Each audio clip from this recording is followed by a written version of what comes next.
Hi hello welcome to my channel cravings. ఈరోజు నేను నా స్టైల్లో ఫిష్ కర్రీ తయారు చేయబోతున్నానండి.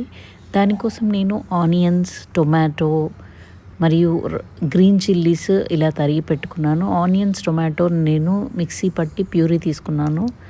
అలాగే ఈ ఫిష్ బాగా క్లీన్ చేసుకుని దానికి జింజర్ గార్లిక్ పేస్ట్, ఉప్పు, కారం, గరం మసాలా మరియు దానిలో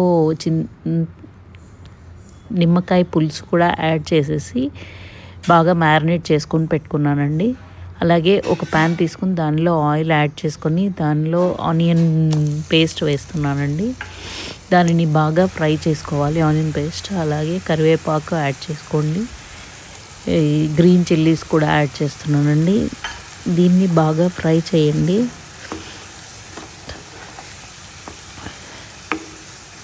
తర్వాత జింజర్ గార్లిక్ పేస్ట్ యాడ్ చేస్తున్నాను. దీనిని బాగా పచ్చివాసన పోయే వరకు ఫ్రై చేస్తూ ఉండండి. పచ్చివాసన పోవాలి. అలాగే టొమాటో ప్యూరీ యాడ్ చేస్తున్నానండి. దాని తర్వాత ఈ ప్యూరీని అంతా బాగా కలుపుకోండి. దీన్ని బాగా కలుపుకున్నాక సాల్ట్ యాడ్ చేస్తున్నాను. అలాగే కారం కూడా యాడ్ చేస్తున్నానండి. మీకు సరిపడా కారం యాడ్ చేసుకోండి. కొంచెం ఫిష్ కర్రీకి ఎక్కువే పడుతుందండి.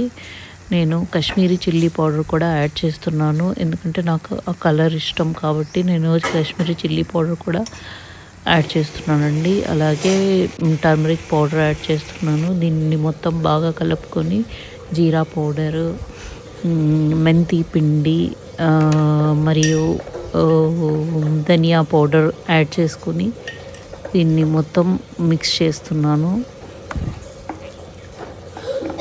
బాగా కలపండి. ఇలా బాగా కలిపి బాగా ఫ్రై చేయండి. దానిలో నేను ఆల్రెడీ తీసి పెట్టుకున్న చింతపండు పులుసు పోస్తున్నానండి. ఈ చింతపండు పులుసుతో ఈ గ్రేవీని ఎంత బాగా కలిపి దీనిలో కొన్ని వాటర్ కూడా యాడ్ చేసి బాగా మగ్గనివ్వండి.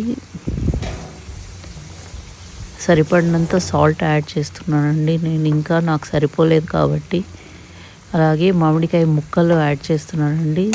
దీనిలో నాకు మామిడికాయ ముక్కలు చాలా ఇష్టం, అందుకని యాడ్ చేస్తున్నాను. దాని తర్వాత దీన్ని 15 minutes వరకు బాగా ఉడకనివ్వాలి. ఇలా ఆయిల్ పైకి వచ్చే వరకు ఉడకనివ్వాలండి. అప్పుడే మనకు ఫ్లేవర్ తెలుస్తుంది. మీరు ముందుగానే ఫిష్ ముక్కలు వేసేస్తే ఫిష్ విడిపోతుందండి. కాబట్టి తర్వాత యాడ్ చేసుకోండి. ఫిష్ ముక్కల్ని ఇలా యాడ్ చేస్తున్నానండి. అన్నీ యాడ్ చేశాక మీరు దీని తర్వాత ఒక 15 minutes మళ్ళీ కొద్దిసేపు బాగా ఉడకనివ్వండి. అప్పుడే మీకు ఫిష్ ముక్క విడిపోకుండా ఉంటుంది. మూత పెట్టేసి మీరు కొద్దిసేపు బాగా ఉడకనివ్వండి. ఒక 15 minutes చాలు. Thank you for watching.